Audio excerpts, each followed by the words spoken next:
membahas akad BOT, Build, Operate, and Transfer, yang salah satu di antara penerapannya di negara kita seperti tol saja, yang Iya, cukup betul. banyak. Fasilitas tol, kemudian beberapa fasilitas umum yang lainnya, yang itu dibangun oleh swasta, kemudian dimanfaatkan dalam waktu tertentu, selanjutnya kepemilikannya dialihkan ke negara. Taib. Dan insya Allah kita masih menunggu untuk pembahasan fatwa yang kedua, yaitu tentang dana pensiunan. Insya Allah akan dikupas antara, kalau tidak sore ini ya malam nanti. Semoga Allah Subhanahu wa Ta'ala mudahkan. Baik, kita masuk ke tema, Ustaz. Betul. Berkaitan dengan cryptocurrency. Ini termasuk salah satu penyaluran investasi yang cukup banyak dilakukan oleh teman-teman di Indonesia, terutama para pengusaha-pengusaha yang masih muda ya. Mungkin Ustadz Irwandi bisa memberikan penjelasan sedikit tentang sebenarnya cryptocurrency ini di hadapan para ulama itu termasuk sesuatu yang diperbolehkan atau tidak. Nah, Alhamdulillah, wassalatu wassalamu ala Rasulillah wa ala alihi wa sahbihi wa man ittaba bihudahum wa ba'du. Kalau tidak salah, beberapa waktu yang lalu, pertemuan Dewan Fatwa sebelumnya, saya pernah membahas tentang cryptocurrency, ya, dan hasil kesimpulannya tidak jauh berbeda dengan fatwa dari MUI. Fatwa dari MUI baru beberapa bulan yang lalu, dan sedangkan yang saya tulis jauh sebelumnya, dan tidak berbeda juga dengan fatwa beberapa lembaga fatwa di dunia. Mengingat kondisi sekarang, nggak tahu ke depannya bila terjadi perubahan sistematika dari hal tersebut, karena dia yang namanya transaksi, dia itu berkembang, dan la yunkaru taghayyuru al-ahkami bi taghayyuril azman. Beda kondisinya, beda waktunya, beda tempatnya, mungkin akan terjadi perbedaan hukum syar'i juga. Sama seperti yang dibahas oleh para ulama ketika di masa Rasulullah SAW dan di masa qurun sahabah, itu mata uang satu-satunya yang ada adalah uang emas dan uang perak, dinar dan dirham. Kemudian setelah itu, beberapa waktu setelahnya, muncul mata uang ketiga yang terbuat dari tembaga, dinamakan dengan fulus. Ketika itu pendapat para ulama berbeda-beda. Beda-beda mereka menanggapi tentang fulus apakah uang atau tidak. Di antaranya mazhab Imam Syafi'i, sebagian para mazhab Syafi'i mengatakan tidak. Kenapa tidak? Karena tidak terpenuhi karakter kriteria yang ada pada emas dan perak pada fulus tersebut, tembaga. Di antaranya emas dan perak diterima di setiap daerah dan waktu dan tempat sebagai alat tukar. Sedangkan fulus diterima di sebagian kota atau kota besar kaum muslimin di waktu itu. Di kota lain mereka tidak mau terima itu sebagai alat tukar. Hanya terbatas di daerah terbatas tertentu. Di beberapa daerah tertentu. Berbeda dengan emas dan perak. Sehingga tanggapan ulama itu juga berbeda. Begitu juga ketika uang kartal muncul, para ulama dunia juga berbeda pendapat mereka. Sebagian mengatakan itu uang, sebagian mengatakan tidak. Bahkan ada yang mengatakan itu adalah surat hutang. Kalau memang statusnya di waktu muncul, seperti di uang dolar Amerika, tertulis di sana bahwa pemegang uang ini berarti memegang $1 emas yang bisa ditukarkan pada setiap bank milik pemerintahan Amerika. Artinya apa? Artinya karena orang kan tidak mungkin orang langsung berubah langsung dari emas atau menjadi kertas. Kan nggak ada orang yang mau. Emas ditukar sama kertas, ada yang mungkin, saya kira ada yang mau. Jadi, maka kemudian di awal munculnya dia hanya sebagai surat hutang, pertanda bahwa Anda punya di bank itu sekian emas. Itu di awal munculnya, sehingga takyif para ulama, hukum para ulama terhadap uang di waktu itu macam-macam, berbeda-beda pendapat. Ada yang mengatakan dia surat hutang, ya. Kemudian ada yang mengatakan bahwa itu bukan uang sama sekali, dan banyak pendapat para ulama. Dan itu ditulis di buku-buku, di kitab-kitab para ulama. Namun kemudian sesuai perkembangan sejarah dan waktu, semua negara mengakuinya sebagai alat tukar. Dan semua negara mengakui bahwa itu sebagai penyimpan kekayaan dan imbalan dari barang dan jasa dan penilai barang dan jasa. Maka terpenuhi semua rukun dan syarat sebuah uang yang ada pada emas dan perak.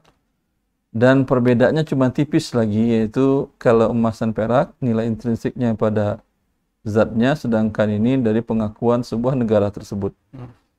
Sehingga kemudian di tahun 80-an, awal 80-an, Majma' al-Fiqh al-Islami di bawah Rabita, di bawah Majma' al-Fiqh, bawah Majma' al-Fiqh al-Islami Dauli, Lembaga Fikih Islam Internasional, dan Majma' al-Fiqh al-Islami di bawah Rabita al-Islami, mereka mengatakan bahwa uang kartal sekarang itu bisa disamakan dengan emas dan perak karena statusnya sudah diakui. Ya. Berarti tidak menutup kemungkinan nanti yang sekarang sesuai dengan kondisi. Ya. Di mana bentuknya tidak diakui sebagai penukar barang dan jasa di semua daerah, di semua komunitas, di semua tempat. Kita bisa buktikan, walaupun Anda punya umpamanya 100 Bitcoin umpamanya dengan nilai umpamanya 5 miliar rupiah, tapi Anda nggak bisa makan di warung Padang, nggak bisa makan di warteg, kelaparan lah satu hari itu. Nggak bisa beli singkong pun tidak bisa. Ya, padahal Anda katakan ini saya punya 10 koin, nilainya 8 miliar. Ya udah makan aja 8 miliar, makan 8 miliar, tapi kami menukar nasi Padang kami 1 bungkus dan kami tidak berani. Ya, berarti kan dia belum diakui sebagai uang, sebagai alat tukar. Kemudian juga tidak pernah orang menghitung kekayaannya, menjual tanah. Saya jual tanah ini dengan harga 1 Bitcoin, nggak ada.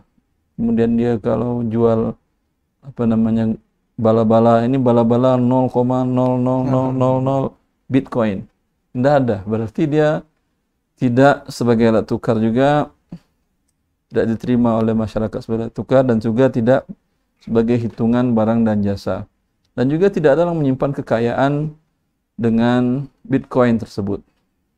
Orang lebih yakin menyimpan hartanya dalam bentuk tanah, barang, rumah, kendaraan, properti yang real, properti, daripada menyimpan dalam bentuk Bitcoin tadi. Karena dia risikonya tinggi ya. Ya, hari ini Anda orang kaya, besok Anda bisa jadi orang miskin. Mati listrik 2 hari, Anda punya tagihan air, punya tagihan listrik, punya tagihan biaya sekolah anak. Listrik mati 2 hari 3 hari. Anda dikejar-kejar oleh oleh pemilik kontrakan, oleh PLN, oleh PDM, bayar hutang. Ya, kalau nggak dicabut. Walhasil harta seperti ini di dalam Islam, bahwa sesuatu yang fluktuasinya terlalu tinggi, ya, ini tidak dianjurkan dalam Islam. Tidak dianjurkan bukan berarti tidak boleh juga. Ya. Karena seperti tadi, naik dia setinggi-tingginya. Dari satu koinnya 100 juta naik menjadi 800 juta dalam waktu 1 hari. Anda punya 1000 koin, Anda merasa orang paling kaya. Udah bangga, udah segala macam. Besok jatuh dia di bawah harganya tadi. Dan Anda tidak punya apa-apa, nggak punya listrik. Anda langsung sehari itu sedih. Bahkan mungkin stres. Ini diantaranya hikmah Allah Azza wa Jalla mengharamkan maisir, mengharamkan perjudian, ya, secara umum, bahwa melalaikan dari sholat dan berzikir kepada Allah. Sibuk memikirkan, berharap kapan naik, ketika turun stres. bahkan sampai mungkin bunuh diri dan segala macam. Apalagi terkadang banyak kasus yang kita dengar masyarakat, dia punya rumah, punya kendaraan, punya aset dengan nilai yang sangat aman, dia jual berharap kenaikannya cepat. Dia belikan kripto, dia belikan mungkin berbagai jenis kripto, kemudian besok hancur. Rumah sudah tidak ada, kendaraan tidak ada, kemudian properti yang lain juga tidak ada, uang rupiah pun juga sudah tidak ada. Yang nilai kriptonya ada, tapi tidak bisa digunakan. Ini kan apa namanya? Secara tabiat, secara naluri manusia tidak ingin meletakkan dirinya dalam kondisi yang berbahaya tersebut. Masya Allah, baik. Ya. Taib, Masya Allah, Ustaz. Tadi kami menangkap dari penjelasan yang disampaikan oleh Ustadz Erwandi bahwa kripto ini tidak bisa disebut sebagai uang, ya. Karena dengan alasan tidak memenuhi 3 kriteria, seingat saya yang Ustadz sampaikan, ya. Yeah. Yang pertama adalah dia bukan mi'yar tsaman, ya, bukan penentu harga. Yang kedua, dia tidak bisa dijadikan sebagai alat tukar yang bisa diterima oleh masyarakat. Yang ketiga, tidak digunakan untuk menyimpan kekayaan. Taib. Namun, bisakah kripto ini disebut sebagai sil'ah, sebagai komoditi yang bernilai sehingga layak untuk diperdagangkan? Dalam hal ini berbeda pendapat mu'asirin, sebagian para ulama mu'asirin sebagai ahli Qardawi umpamanya, mereka mengatakan bisa dan mengatakan tidak bisa karena tidak terpenuhi unsur sil'ah di sana. Sil'ah itu barang yang ditujukan adalah zatnya atau manfaat dari zatnya. Ya. Kalau uang ditujukan memang adalah bukan uangnya, tetapi fungsinya. Nah. Ya, sedangkan dia tidak memenuhi studi uang. Apakah memenuhi sebagai sil'ah, sebagai barang? Ya, kalau fatwa MUI kan memenuhi sebagai sil'ah kan ya. Fatwa MUI. MUI setengah setahu saya masih ingat saya iya, tapi sebagai uang tidak. Tapi sebagai sil'ah mereka mengatakan masih.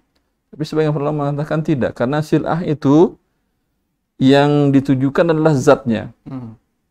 Anda beli beras, tujuannya berasnya kah atau Anda ingin mendapat keuntungan dari beras? Berasnya untuk dimakan tujuannya. Secara kan? umum. Secara umum seperti itu. Anda menginginkan menyewa mobil, tujuannya Anda dapat transportasi ke sana kemari. Anda beli mobil sudah dapat transport, memindahkan dari satu tempat ke tempat yang lain.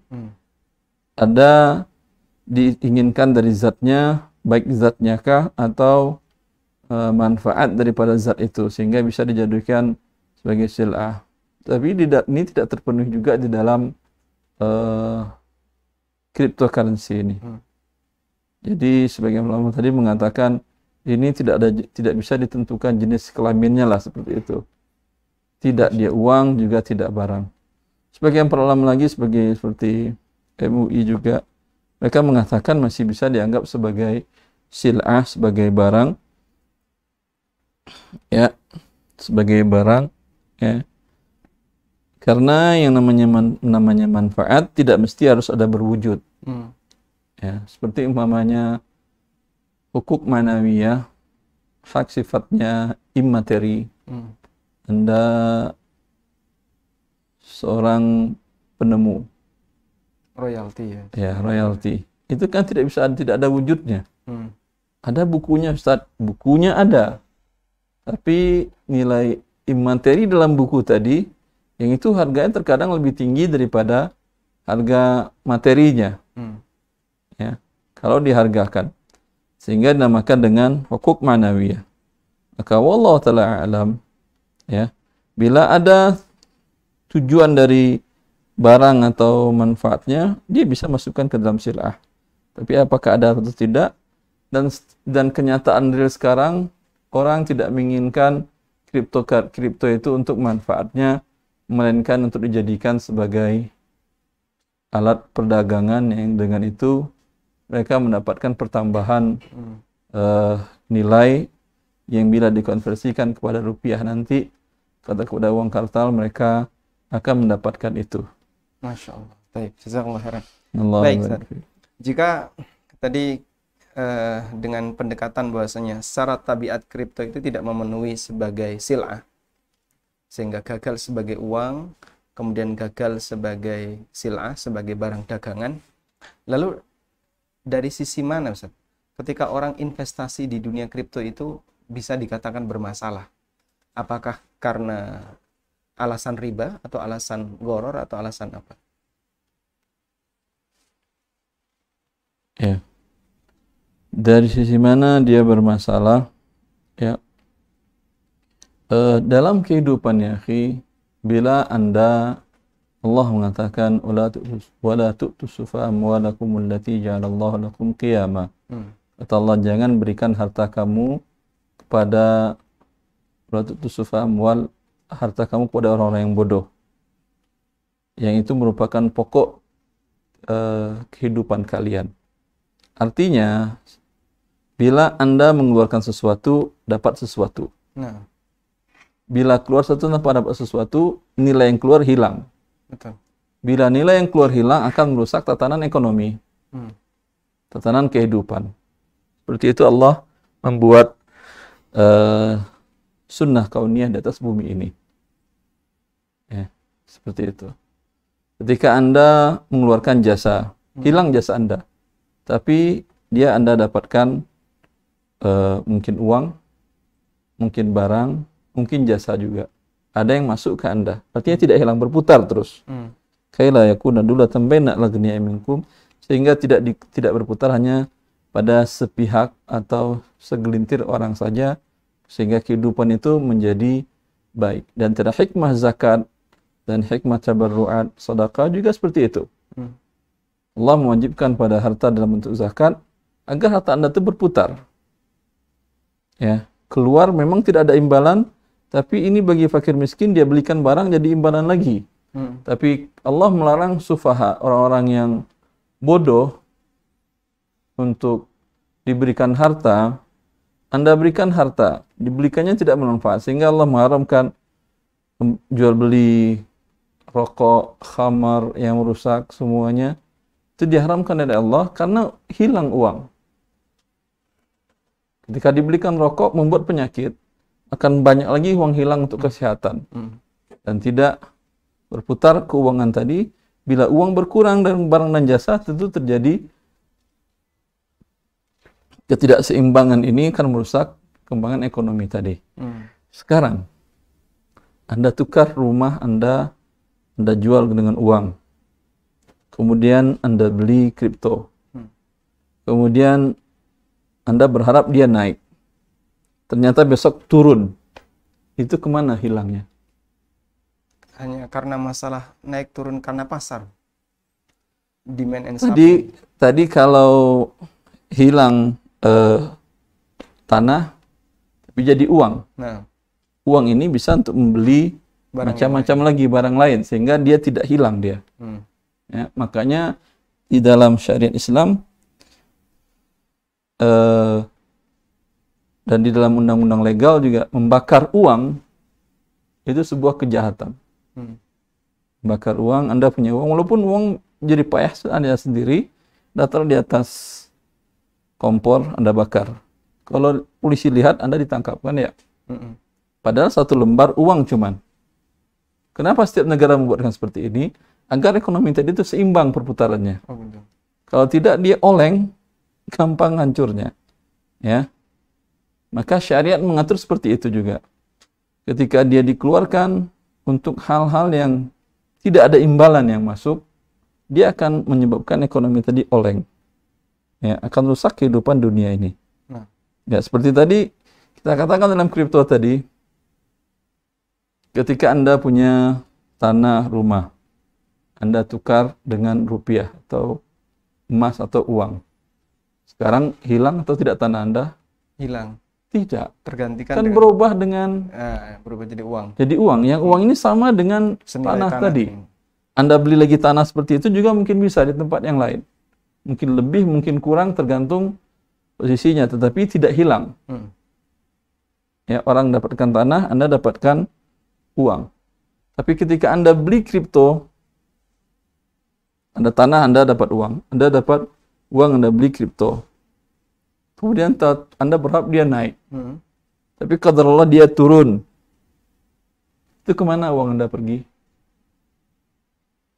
Wallahu a'lam. Nah, itu yang dikata. Masuk idha'atul mal. Para peneliti mengatakan dimakan jin. Masya Allah. Ya. Itu yang mengherankan. Itu merusak tatanan ekonomi ya. Nah. Tatanan kehidupan menjadi tidak benar. Kalau saja tadi membakar satu lembar 10 ribuan ditangkap, harusnya seperti beginian juga ditangkap. Karena merusak ekonomi. Merusak ekonomi. Akan kurangnya perputaran uang tadi di masyarakat karena menghilang. Nah. Masuk ke rekening si yang mempunyai kripto pertama tadi, kemudian dia mati, nanti dia hidup lagi dengan cara yang lain, kemudian itu uangnya ada di rekeningnya, dia yang mengambil. Nah. Sebuah perampokan. Ya. Ya. Maka melihat kondisi seperti ini, ya kita bukan melihat dari sisi bahwasanya itu kan sebuah jual beli, Ustaz.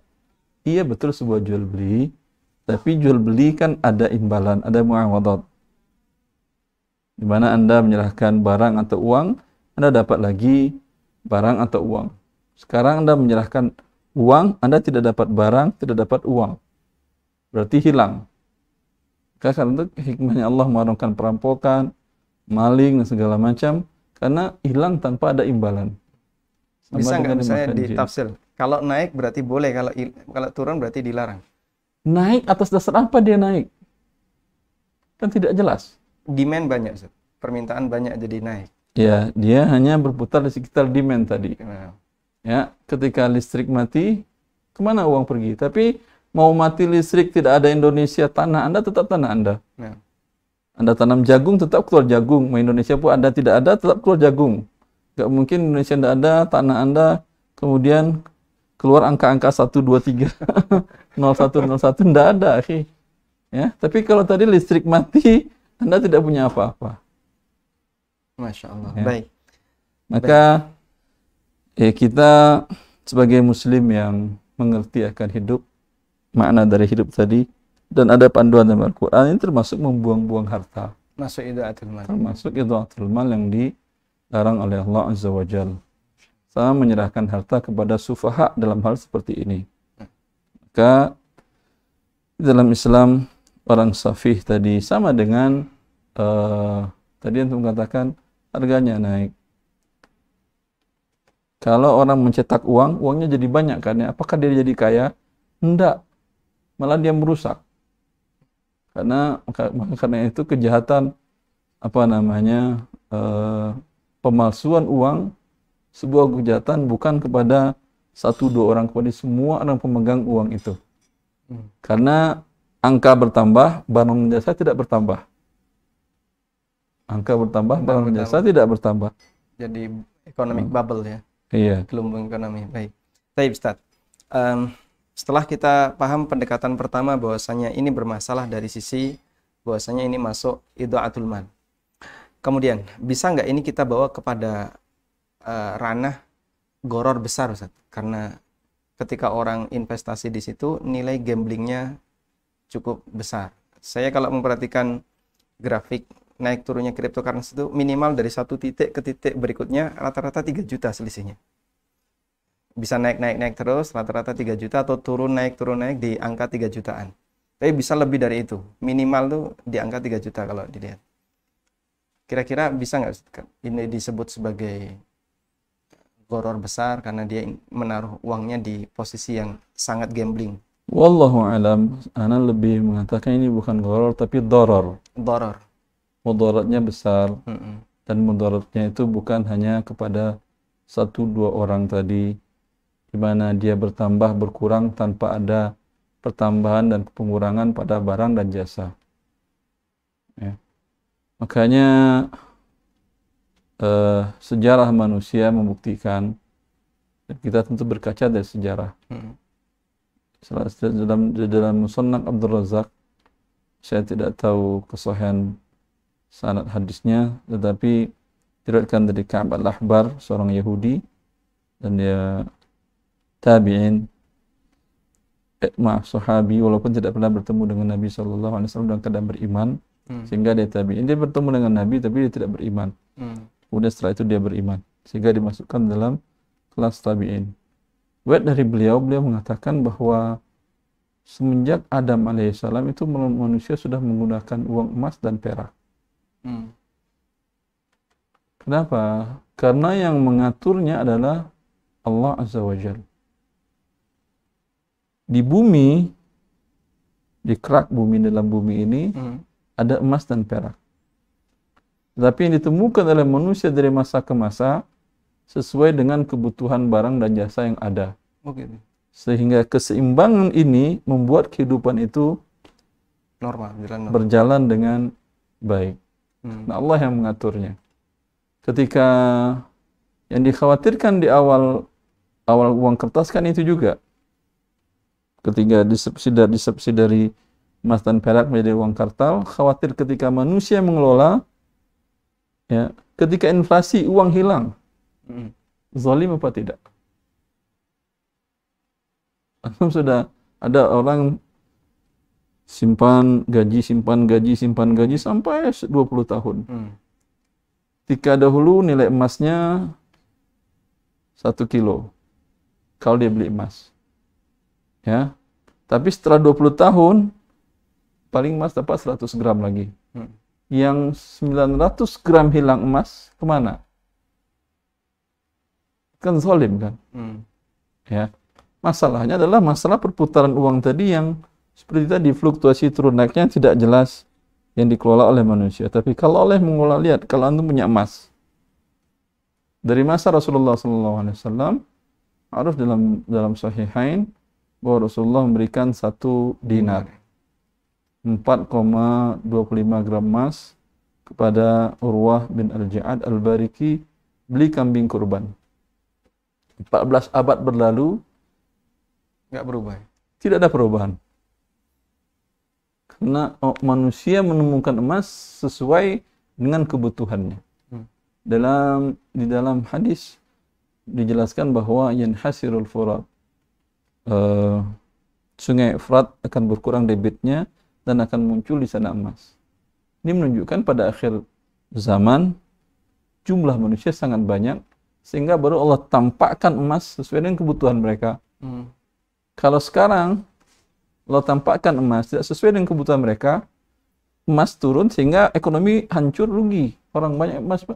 Seperti yang tadi yang kita katakan inflasi tadi, itu kan kezaliman bukan kepada 1-2 orang, kepada seluruh pemegang uang tadi. Maka mudaratnya kepada banyak orang. Maka seorang muslim yang mengerti akan hal ini, dia hanya menggunakan uang tadi sesuai kebutuhannya, jangan disimpan-simpan. Jangankan uang kartal. Kalau uang emas saja, Umar bin Khattab radhiyallahu ta'ala an, beliau mengatakan kepada para pemegang harta anak yatim, harta mereka dalam bentuk emas tentunya, uang dinar. Ittajiru amwalal yatama la ta'kulha sadaqah. Itu harta anak yatim dagangkan agar tidak habis dimakan zakat. Ketika ayahnya meninggal, seorang anak yatim berumur 1 tahun.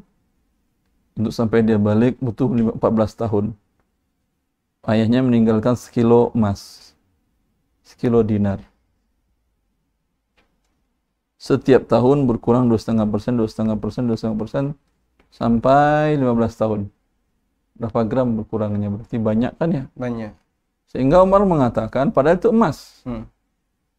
Ya, lindung nilainya stabil, kuat. Tapi Umar menganjurkan jangan disimpan dalam emas, putar dalam bentuk usaha, dalam bentuk dagang. Sehingga dalam setahun kalau keuntungan 100%, sekilo jadi 2 kilo.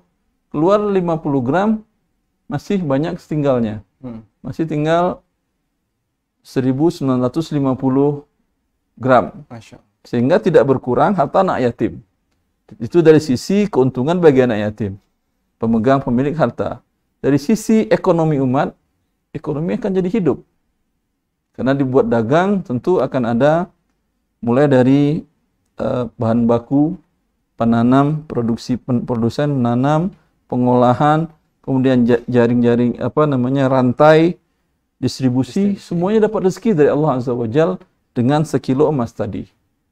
Kalau ini disimpan uang tadi, ini semuanya tidak bergerak. Betul sekali, Masya Allah. Dan itu nikmat Allah Azza wa Jal. Ya, oleh karena itu sebagian para fuqaha kita mengatakan dinar dibuat bulat agar dia berguling. Kalau dia disimpan, tidak bergulir, dia akan menyebabkan ekonomi itu akan menjadi rusak. Masya Allah. Tayyib. Tayyib, Ustaz. Kita tidak sedang membahas keterangan Ka'ab al-Ahbar yang kita tidak tahu apakah itu berita Israiliyat ataukah bukan. Yang jelas keberadaan dinar dan dirham adalah mata uang yang boleh kita sebut direkomendasikan, ya. Direkomendasikan dalam sunnatullah. Tapi dirham sendiri, Ustaz, terbukti dia kan tidak bisa bertahan. Sehingga kalau dinar kita mengakui dia bertahan, yang berupa emas. Perak kan cenderung dia lebih lambat kenaikannya. Ada jawaban ulama tentang itu? Wallahu a'lam. Alhamdulillah. Kembali ke masalah cryptocurrency. Ada sebagian yang menilai, berapa menit lagi, Pak? 10 menit lagi, Insya Allah. Maka Afwan, dalam masalah kembali masalah kripto tadi sebagai aset untuk didagangkan, ya, maka dia tidak akan membuat ekonomi berputar dengan baik. Karena hanya disimpan. Karena dia hanya satu pihak saja antara yang punya uang rupiah dengan kripto tadi. Dia tidak akan berputar, tidak akan menyebabkan kehidupan manusia banyak. Tapi kalau dia buat dagang beras, ya, akan ada tukang angkat dapat gaji. Akan ada truk jalan, dapat hidup truk itu jalan. Baik mulai dari sopirnya, pemilik truk dapat. Kemudian panen, berarti akan ada petani yang nanam. Kemudian petani itu, satu tanaman sawah untuk menghasilkan 1 ton, berapa keluarga yang bisa hidup dari sana. Nah, kehidupan akan ada. Kalau ini hanya satu pihak dengan satu pihak dengan pihak, naik turun, yang tidak akan bermanfaat ekonomi bagi kehidupan manusia. Masya Allah. Baik. Barakallahu fikum. Baik. Ini ada sedikit pertimbangan. Jadi maafan sedikit. Maka karena itu dalam Islam, perdagangan mata uang yang memang ditujukan dia bukan karena zatnya, manfaatnya, kan uang bukan karena zatnya, emas bukan karena zatnya, karena fungsinya, itu dibuat aturan yang sangat ketat agar dia tidak berubah menjadi sila, tidak berubah menjadi aset. Ya, ketika dia menjadi aset, tidak lagi dia berfungsi sebagai uang yang akan merusak tatanan dunia itu sendiri. Nah, jadi kalau dilihat dari asal usulnya, Ustaz, ya, kripto itu sendiri kan seperti reward yang diberikan untuk mereka yang berhasil melakukan verifikasi sebuah transaksi.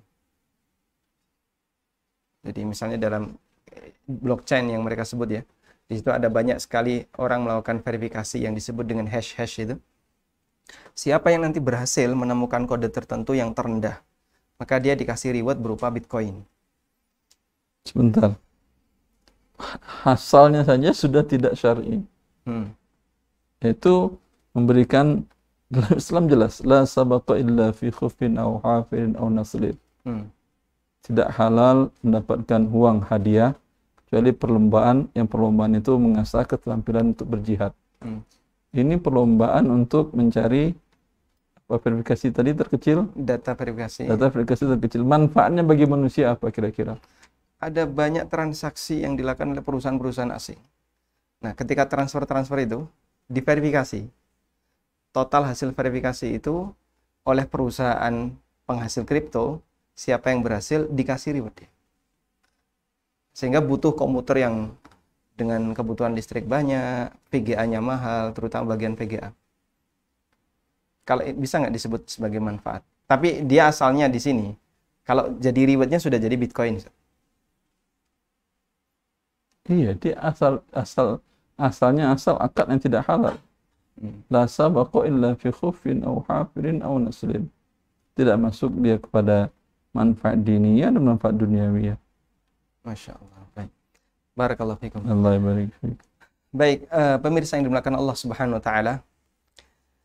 Sebenarnya materi kripto ini sudah dibahas, seingat saya waktu di Batu saja, di sidang Dewan Fatwa yang ke-8. Saya online kalau nggak salah. Iya, Ustadz Irwandi online. Di Batu, Jawa Timur. Dan ketika itu seingat kami ijma anggota sidang Dewan Fatwa menyatakan bahwa investasi di cryptocurrency bermasalah. Intinya tidak diperbolehkan. Dengan berbagai pertimbangan, baik dari pertimbangan masalah madharatnya, kemudian pertimbangan bahwasanya itu tidak memenuhi standar sebagai mata uang, tidak memenuhi standar sebagai sil'ah, dan beberapa pertimbangan yang lainnya. Ijma anggota sidang Dewan Fatwa yang ke-8 waktu itu mengatakan tidak diperbolehkan. Namun belum terbit. Wallahu a'lam. Itu tanya sekretariat Dewan Fatwa, insya Allah. Semoga dimudahkan. Amin. Tapi terbit tidak terbit masyarakat sudah tahu juga. Sudah bocor fatwanya. Sudah disampaikan penjelasannya kepada kaum muslimin. Masya Allah. Baik. Kita nunggu ya fatwa itu bisa diterbitkan secara resmi atas nama Dewan Fatwa Perhimpunan Al-Irsyad, dan dengan demikian nanti bisa dijadikan sebagai dasar bagi kaum muslimin dalam mengambil sikap terkait masalah investasi di dunia cryptocurrency. Baik, jazakumullah khairan Ustaz. Allah barik fiik. Atas keterlibatan dalam talk show ini, Allah atas ilmunya, semoga Allah Subhanahu wa taala menjaga Ustaz Irwandi dan keluarga. Allah yahfazukum wa yar'akum. Dan menjaga kaum muslimin dan harta-harta mereka. Amin. Dari hal-hal yang merugikan dunia akhirat mereka. Amin. Semoga Allah Subhanahu wa taala memberkahi apa yang kita pelajari. Wassallallahu ala nabiyyina Muhammadin wa ala alihi wa sahbihi wa sallam. Wa akhiru da'wana anil hamdulillahi rabbil alamin. Subhanakallahumma wa bihamdika asyhadu an la ilaha illa anta astaghfiruka wa atubu ilaik. Wassalamualaikum warahmatullahi wabarakatuh. Salam. Ana lupa tadi kata.